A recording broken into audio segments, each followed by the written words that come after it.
lagi dengan kita dalam podcast Beta Anak DPR. Podcast ini merupakan program dari Biro Anak Remaja dan Komunitas DPR. Dan senang sekali ini adalah time benar kami dalam acara ini, dan hari ini kita akan membahas tentang salah satu program besar DPR yang merupakan bagian juga dari Biro Anak Remaja dan Komunitas di DPR adalah Paku Dapat Anak Remaja. Dan program ini tahun ini akan dilangsungkan di Asia Maksudin Baru Tengah. Dan hadir bersama-sama dengan kita di saat ini ada Ibu Sekretaris Departemen DPU, Ibu Ocha Pera. Ini adalah salah satu perwakilan peserta dari Kasih Pulang Utara, Kimberly Amunkunyu, anak remaja ya. Ya Pak. Dan paling ujung ada Ibu Bibi Kemalang. Ini adalah Kepala Biro Anak Remaja dan Koordinasi Wilayah Bersama. Senang sekali bisa ada di saat ini dalam podcast kita di DPR.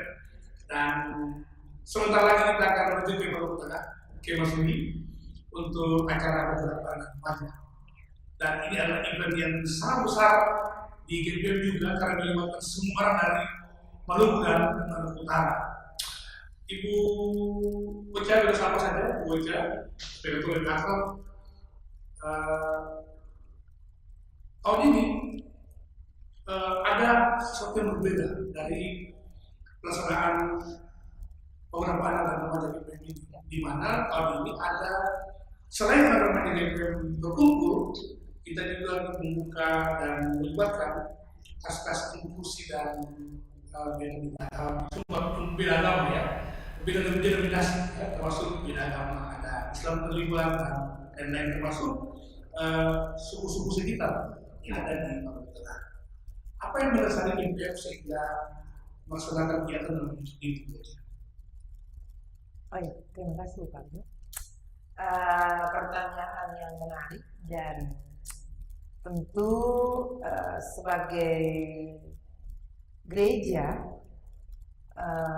sangat bersyukur kalau memang kali ini oleh Biro Anak Remaja dan Katekisasi Sinode merancangkan kegiatan Baku Dapat Anak bukan khusus untuk anak remaja GBN saja, tapi juga melibatkan anak-anak disabilitas, difabel, dan juga anak-anak dari agama lain, ya, termasuk di beberapa suku yang ada di sana. Mengapa demikian? Yang pertama, gereja ini punya landasan aturan gereja yang memberikan suatu panduan amanat gereja bahwa ternyata untuk menghimpun anak sekolah minggu terus kebenaran Injil dan memberikan pencerdasan intelektualitas dan spiritualitas tidak khusus untuk mereka yang mengikuti tanpa ada kekurangan fisik begitu. Nah, ini suatu tantangan besar sebab beberapa kali Baku Dapat Anak itu tidak melibatkan mereka. Dan kali ini arahan Piprip DPM harus melibatkan yang difabel dan juga yang beragama lain. Karena itu satu idealisme, satu perspektif dari DPM bahwa bahkan di ajaran gereja kita bahwa anak sekolah minggu kita kan memiliki keragaman latar belakang keluarga, tapi juga dari segi fisik psikologi kan. Nah, karena itu tidak mungkin gereja mengabaikan mereka.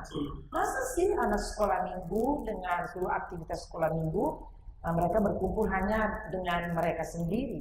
Nah, karena itu di forum Baku Dapat Anak ini gereja memulai bahwa mari kita melihat bahwa anak yang difabel itu juga menjadi bagian persekutuan kita, dan itu amanat gereja kita, melayani mereka sampai dengan mereka yang difabel juga. Karena itu mereka harus terlibat bersama-sama dengan anak-anak dari 3/4 kelas lainnya untuk bagaimana membangkitkan keceriaan. Mereka juga turut merasakan bersama-sama bahwa ternyata sekolah minggu ini ya untuk kita juga.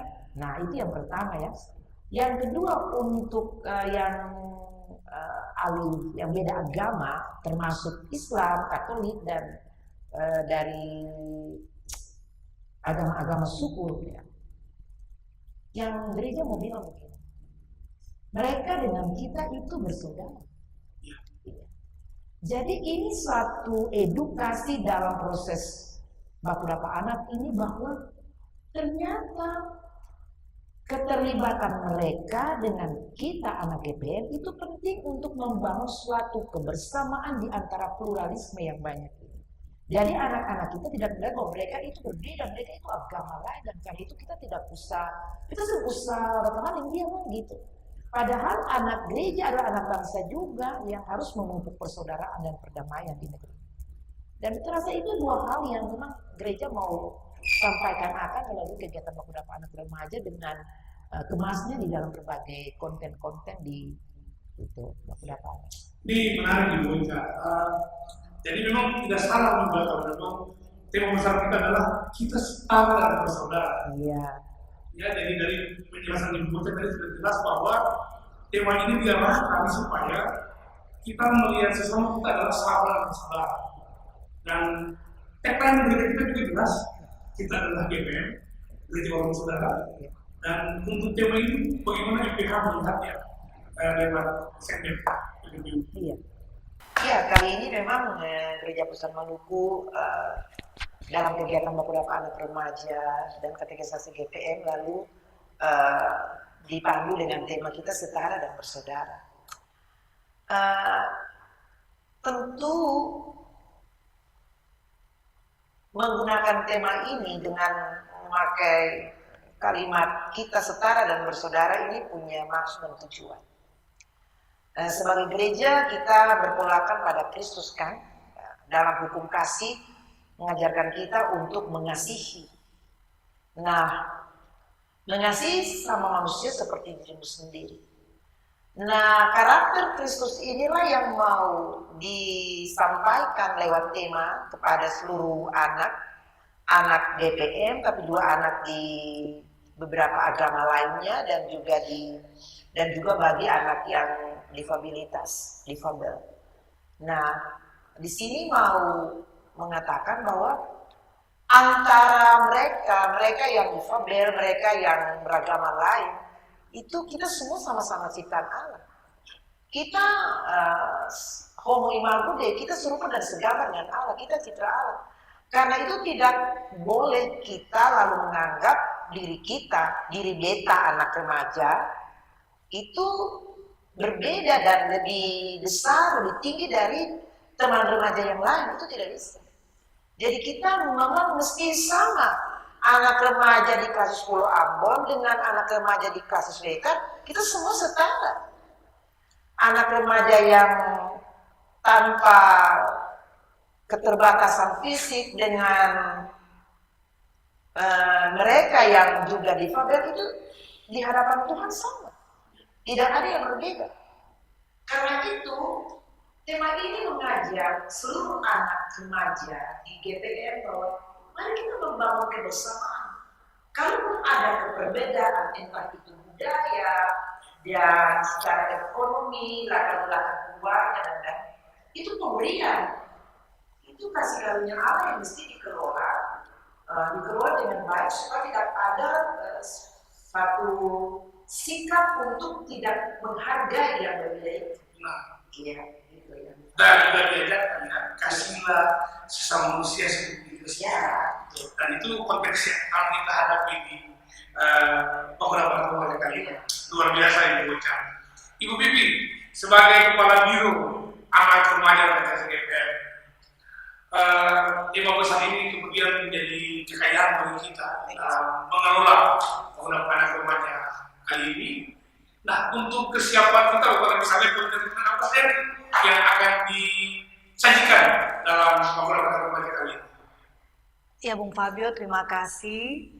Memang untuk kegiatan baku dapa anak remaja tingkat sinode tahun ini, seperti yang tadi awal telah disampaikan oleh Ibu Sekdep, kita agak berbeda dari tahun-tahun sebelumnya, karena melibatkan anak-anak yang lintas agama, tetapi juga yang difabel.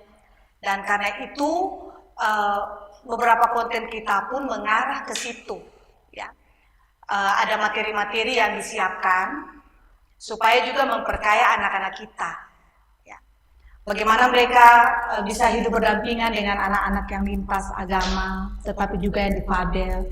Bagaimana anak-anak kita bisa memandang mereka itu setara, ya, setara, tidak ada yang berbeda karena sama-sama ciptaan Tuhan. Dan dalam pandangan itu kita berharap bahwa materi-materi yang disajikan ini juga bisa membuat anak-anak kita bisa menghargai teman-teman mereka yang berbeda itu. Karena perbedaan itu harus disadari oleh anak-anak kita lewat materi-materi yang disiapkan itu, supaya mereka sadar bahwa setiap anak itu diciptakan sempurna oleh Tuhan dan berharga di mata Tuhan. Ya. Dan banyak materi yang menarik ya Bung Fabio untuk kegiatan ini. Steering Committee dalam mempersiapkan beberapa materi di kelas-kelas sosial ya. Itu kelas-kelas itu akan mengajarkan anak-anak kita soal yang tadi beta katakan untuk persiapan mereka itu ya, kesiapan mereka. Tetapi juga iya, tetapi juga ada materi-materi yang memang tadi yang dibilang untuk peningkatan apa yang menjadi potensi diri mereka lewat minat dan bakat. Ya, itu ada beberapa kelas yang disiapkan untuk anak-anak memilihnya sesuai dengan minat bakat mereka. Karena kita juga sadar bahwa gereja juga harus turut memfasilitasi anak-anak untuk pengembangan minat dan bakat, dan salah satu caranya adalah lewat kegiatan baku dapa anak remaja tingkat sinode ini. Dan juga ada konten juga yang nanti melibatkan anak-anak supaya bagaimana mereka menjadi anak-anak yang tidak bertumbuh sebagai anak-anak yang egois, ya, yang memikirkan diri sendiri. Karena ya Bung Fabio tahulah anak-anak yang bertumbuh di zaman sekarang dengan semua hal yang dipermudah membuat mereka menjadi orang-orang egois. Tapi kemudian ada materi yang dikemas supaya mereka belajar untuk bisa bekerja sama, bisa saling menolong, membantu lewat outbound, tetapi juga mengingatkan mereka bahwa jangan sampai mereka melupakan budaya-budaya. Lewat iya, itu ambil satu slide yang kemudian bisa mengenai potensi mereka. Itu Bung Ini luar biasa. Nah, untuk kesiapan di Maluku Tengah, lokasi gimana ya bocah? Ini lagi heboh nih di sosmed, di medsos, di sosmed orang memperbincangkan, ya, netizen memperbincangkan soal walang-walang atau tempat-tempat tinggal kita. Katanya udah parah, tapi rumah-rumah tinggalnya luar biasa sekali. Iya, ini Fabio. bahkan akan ada saingan dalam membuat rumah-rumah tinggal. Bagaimana kesiapan di sana Ibu? Secara jujur, Ketong mau bilang bahwa Ketong memberikan apresiasi yang sangat tinggi bagi Klasis Masuhi, khususnya bagi panitia di sana. Karena memang kalau kita lihat di medsos yang tadi Bung Fabio bilangnya, Ketong sih lihat gambaran walang lain, tapi sebuah dalam bentuk rumah tinggal. Ya. Dan itu lengkap Bung Fabio. Rumah yang dibangun itu semuanya satu tipe. Ada ruang tamu, ruang makan, ada 3 kamar, ada teras, dan semua kamar juga ya ada WC, kamar mandi itu terpisah Bung Fabio ya. Air semua masuk, listrik semua masuk.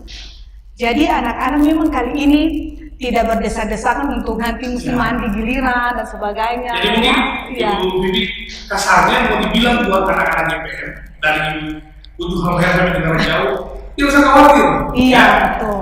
Di sana semuanya difasilitasi dengan baik. Sangat baik. Ya, dan memang itu luar biasa. Jadi kalau dikatakan disimpulkan bahwa mungkin kesiapan itu 3 hari saja. Iya. Untuk pelaksanaan ini. Iya. Selanjutnya di samping kita juga ada teman kita, Kimberly Amantunyo dari Jerman Hulu, Klasis Pulau Utara. Ya. Ini adalah satu peserta baku dapa anak remaja buat Klasis Pulau Utara. Ya. Tentunya sampai dipilih dari Jerman Hulu itu berarti ada sesuatu yang dimiliki oleh Kimberly. Bagaimana proses sampai Kimberly bisa dipilih menjadi peserta untuk usaha Klasis? Iya, Pak, terima kasih. Kim jujur sangat senang saat bisa dipilih sebagai peserta Badan Tingkat Sinode. Jadi awalnya itu Kim yakin bahwa Kim dipilih untuk mengikuti baku dapa anak tingkat Sinode itu bukan suatu hal yang mudah. Kim yakin bahwa Kim itu punya kemampuan, punya potensi, dan punya pengalaman dalam mengikuti Badar. Kebetulan kemarin di Klasis Pulau Ambon Utara baru selesai menyelenggarakan baku dapa anak dan remaja. Tingkat klasis. Dan itu dipilih gitu. Itu dipilih, Pak. Ya, jadi waktu itu Kim mengikuti lomba esai di sana dan puji Tuhan mendapatkan juara tuh meraih medali gold.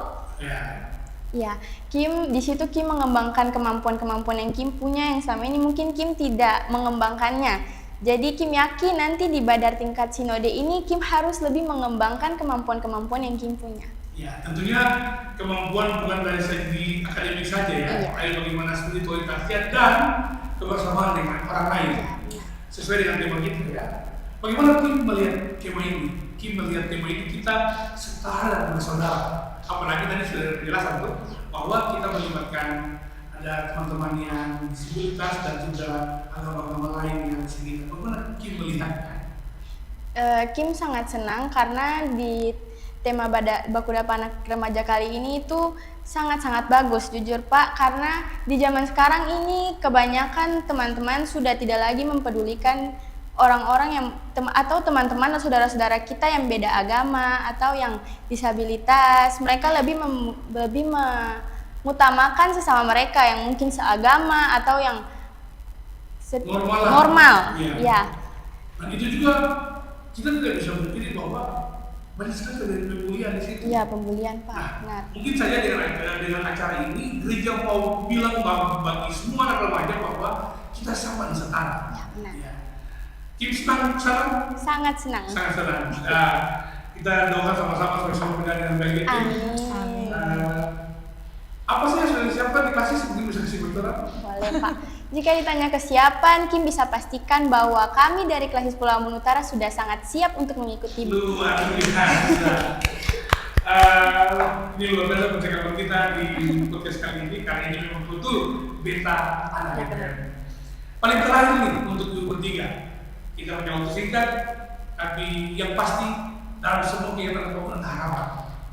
Tentunya ada harapan BPM secara khusus untuk acara ini, ada harapan biro anak yang menangani langsung kepada anak, dan ada harapan anak sendiri. Apa yang diharapkan dari acara ini?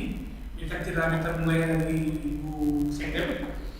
Harapan gereja terhadap kegiatan beberapa anak. Harapan gereja adalah 340 anak yang datang dari tidak berbatas dan dari lintas agama, juga dari luar suku, dan yang dipanggil mereka mendapatkan sesuatu, dan sesuatu itu adalah mereka pulang itu mereka melihat memang benar gereja orang bersaudara ini telah membekali mereka dengan sebuah nilai yang sangat berharga.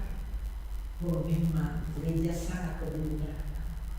Dari harapannya Katu akan bawa pulang dengan nilai itu tentu teman-teman nah pasti anak-anak itu mau gitu. Dan supaya ke depan seluruh peserta baku dapa anak remaja prestasi pendidikan Sinode semua sudah siap, dan aktivitas sekolah minggu kedua ini terlibat jangan itu harapannya. Semuanya sama-sama sukacita ikuti 10 sekolah minggu, 5 sekolah minggu organisasi, dan ini menjadi modal kita untuk bagaimana bisa menjadi mandiri dan bisa mengeksplor apa yang kita punya dalam di gereja. Tingkat Sinode kelas dan semua, bukan saja di beberapa anak kita semua saja, tapi mereka terpakai untuk relasi dan cepat. Yang paling penting adalah menjadi generasi emas untuk gereja dan kelas. Ibu Bibi, silakan harapannya untuk kegiatan Terima kali ini. kasih Bung Fabio. Kita harapan tuh dari apa yang telah disiapkan oleh panitia soal tempat tinggal mereka ataupun soal konten-konten acara yang telah disiapkan oleh steering committee. Harapan terbesar setelah kegiatan ini anak-anak bertumbuh menjadi anak-anak yang ceria, yang cerdas, tetapi juga mereka memperoleh teman-teman baru yang bisa berbagi pengalaman, dan berharap mereka bisa menjadi anak-anak yang tangguh, lebih tangguh lagi. Sebab bagi beta ketika belum datang saja dari pulau-pulau ya, dari klasis-klasis ke Mesuh itu kan gampang. Perjalanannya dari laut ada, dari darat ada. Tapi berharap mereka tetap jadi anak-anak yang tangguh secara fisik juga, dan tetap menjadi anak-anak yang berani, tetap menjadi anak-anak yang memang bisa bertumbuh menjadi anak-anak punya kepribadian Kristus. Ya, itu saya Bung Fabio. Oke, Kimberly, harapan sebagai anak remaja GPM untuk kegiatan pada ini. Iya, terima kasih Pak. Kim punya harapan itu semoga Bakudapa anak remaja kali ini dia berjalan sesuai rencana, lancar dan tanpa hambatan. Lalu semoga dengan adanya kegiatan ini Kim bisa mendapatkan relasi-relasi baru di sana bersama saudara-saudara lintas agama dan juga saudara-saudara yang disfabel. Terus Kim juga mau membuat harapan bahwa semoga dengan Bakudapa anak remaja kali ini Kim bisa pulang dan menjadi agen perubahan bagi klasis dan jemaat di Kim. Paling terakhir, satu kata saja untuk Bakudapa anak remaja GPM. Buat satu kata saja untuk Bakudapa anak remaja GPM.